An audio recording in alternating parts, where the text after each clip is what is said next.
I was told it was urgent, come see me tonight.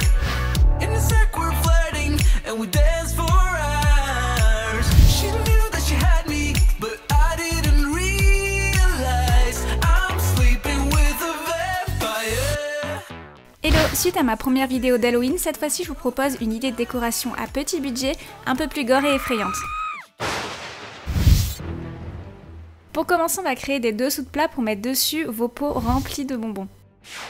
Vous allez imprimer l'image que j'ai mis en barre d'infos et par-dessus, vous allez poser du papier de cuisson. Avec le pistolet colle, vous allez appliquer de la colle en suivant le dessin.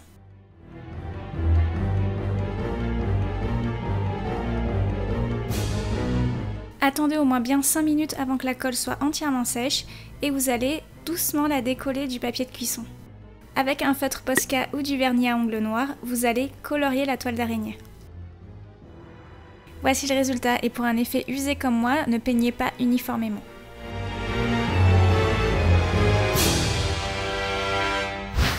Ici, j'ai customisé des gobelets blancs pour leur donner un aspect plus effrayant, donc je me suis inspirée d'une image sur Pinterest, je vous mets le lien en barre d'infos. Vous allez tapoter de la peinture acrylique avec une éponge sur un gobelet en plastique blanc. Vous allez recouvrir toute la surface et une fois que c'est fait, vous allez mettre une autre couche, donc laissez bien sécher au moins 1 heure entre chaque couche. Pour que ça aille plus vite, prenez un sèche-cheveux. Vous allez dessiner une face de citrouille d'Halloween, puis découper à l'intérieur, donc aidez-vous d'un ciseau de précision. Vous pouvez prendre par exemple un ciseau à ongles. Coloriez les contours avec un feutre Posca ou un feutre indélébile ou bien de la peinture acrylique. Pour la suite, on prend un petit bout de papier de cuisson et avec le pistolet colle, on va créer plein de petites gouttes qui vont aller les unes sur les autres.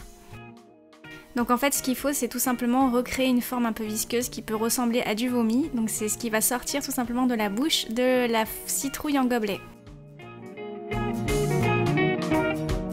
Une fois que la colle est sèche, on la retire du papier de cuisson, on va enlever les petits bouts qui dépassent et on va la colorier soit avec un feutre Posca, du vernis à ongles ou de la peinture acrylique. Il me manque des rushs, donc je vous montre comment on fait sur un autre gobelet, mais c'est exactement pareil avec le gobelet citrouille. Donc vous allez prendre un bout de scotch et vous allez le coller derrière la forme et vous allez insérer la forme avec le scotch à l'intérieur du gobelet, puis appuyer pour que ça adhère bien. Donc vous n'avez le droit qu'à une seule chance parce qu'attention, ça colle super bien et si vous essayez de décoller, ça va abîmer le gobelet. Donc voici ce que je peux vous montrer sur votre gobelet. Si vous avez des bouts de scotch qui dépassent, découpez-les. Pour faire la langue du gobelet fantôme, vous allez tout simplement découper une forme ovale du gobelet et vous allez avec une paire de ciseaux appuyer sur l'extrémité pour que la langue se relève. Pliez l'autre extrémité et scotchez-la tout simplement au gobelet. Vous pouvez la colorier avec de la peinture acrylique ou du vernis à ongles.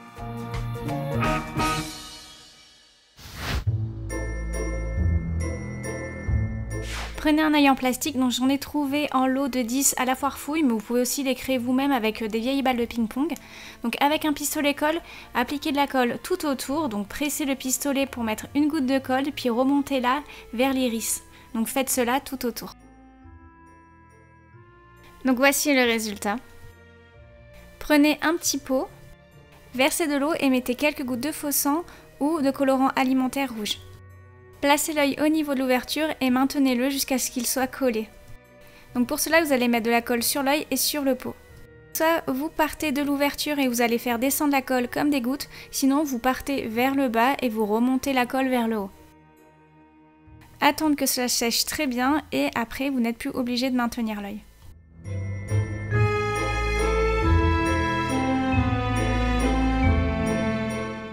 Une fois que la colle est sèche, vous allez vérifier si le pot est étanche. Si ça ne l'est pas, vous allez éponger et remettre de la colle par-dessus.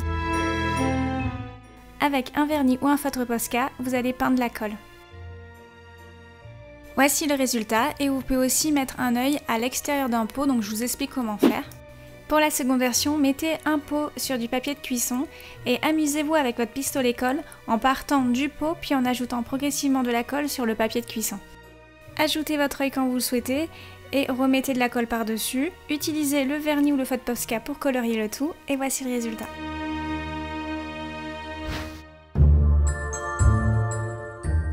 Maintenant, je vais vous montrer comment créer un couteau ensanglanté. Prenez un couteau en plastique de couleur grise, sinon coloriez avec un vernis ou un feutre Posca la lame en gris.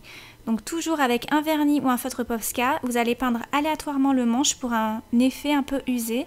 Donc une fois que c'est sec, vous allez ajouter du faux sang sur la lame et aussi sur le manche. Vous pouvez aussi utiliser du colorant alimentaire, il n'y a aucun souci. Et pour terminer, vous allez ajouter des petits détails sur le manche pour un effet plus réaliste. Laissez sécher et voici le résultat, donc à vous d'en faire autant de fois que vous désirez. On va passer à la piñata en forme de crâne. Dépliez entièrement une boîte en carton et dessinez grossièrement la forme d'un crâne. Donc si vous souhaitez avoir la même forme que moi, je vous mets le patron en barre d'infos. Découpez-le et aidez-vous de la première forme pour dessiner la seconde. Découpez aussi quelques lamelles de carton de 7 cm de large. Pour la longueur, faites vraiment comme vous voulez. Prenez une lamelle et faites un trou au milieu pour insérer un cordon. Donc vous allez prendre un cordon et à son extrémité mettre du scotch pour une meilleure insertion. Insérez-le de manière à faire une boucle et de l'autre côté, une fois que la boucle a été créée, vous allez faire un double nœud. Ça va tout simplement vous permettre d'accrocher la piñata. Arrondissez-la pour qu'elle soit moins rigide et une fois que c'est fait, vous allez la scotcher à votre forme. Pour cela, je prends du masking tape, vous pouvez prendre aussi du scotch pour peinture de masquage. Donc il faut du scotch pas trop résistant parce qu'en fait le but de la piñata c'est de la frapper et de faire tomber tous les bonbons. Pour faire la partie inférieure du crâne, vous allez tout simplement coller des petits bouts et les scotcher à l'autre partie du carton. Faites exactement la même chose pour le reste et vous allez mettre du scotch au niveau de l'arête de votre forme. Faites une petite entaille sur les coins pour mieux appliquer le scotch. Voici le résultat. J'ouvre le paquet de bonbons et je le mets à l'intérieur, comme ça lorsqu'on va frapper la piñata, les bonbons vont facilement tomber. Je referme le tout en utilisant la technique avec le scotch que je vous ai montré précédemment. Et je vais recouvrir les côtés en collant soit du papier de soie ou du papier crépon. Vous allez découper plusieurs bandelettes de papier crépon ou de papier de soie de 45 cm de longueur et 9 cm de largeur. Je vais prendre plusieurs bandes de papier de soie que je vais replier sur elles-mêmes. Donc là, je vous montre en vidéo que j'en ai pris plusieurs en même temps. Et avec une paire de ciseaux, je vais découper des petites franges de 3-4 cm en bas puis en haut. Je vais prendre une seule bande et je vais la replier sur elle-même. Je colle les franges sur la face. Mettez de la colle tous les centimètres et demi pour coller les franges.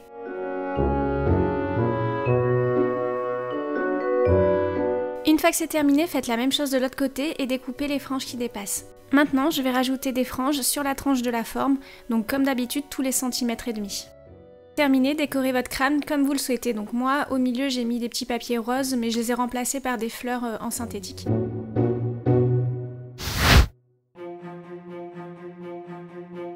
Pour faire ces chauves-souris 3D à accrocher au mur, imprimez les feuilles que j'ai mis en barre d'infos. Donc chaque feuille est symétrique. C'est-à-dire, donc collez-les ensemble et une fois que vous allez les découper, la chauve-souris apparaîtra au recto et au verso. Une fois coupées, relevez les ailes pour donner un effet 3D. Si vous voulez qu'elles soient plus résistantes, vous pouvez les plastifier avec du couvre-livre adhésif ou bien du scotch ou encore, si vous avez de la chance, une plastifieuse. Pour l'accrocher au mur, enroulez du masking tape sur lui-même. Vous allez le mettre derrière la chauve-souris et vous allez pouvoir enfin le coller sur le mur. Et voilà, c'est terminé. J'espère que ça vous a plu parce que c'est une vidéo qui m'a pris énormément de temps. Donc dites-moi en commentaire lequel des do it yourself vous avez préféré. Donc si vous en reproduisez un, vous pouvez me le montrer sur Instagram avec le hashtag isnatinspire. Je viendrai laisser un petit com et un like. Pouce vers le haut si ça vous a plu. N'hésitez pas à vous abonner à ma chaîne et aussi à cliquer sur la petite cloche pour ne rater plus aucune de mes vidéos et à me rejoindre sur les réseaux sociaux. À bientôt!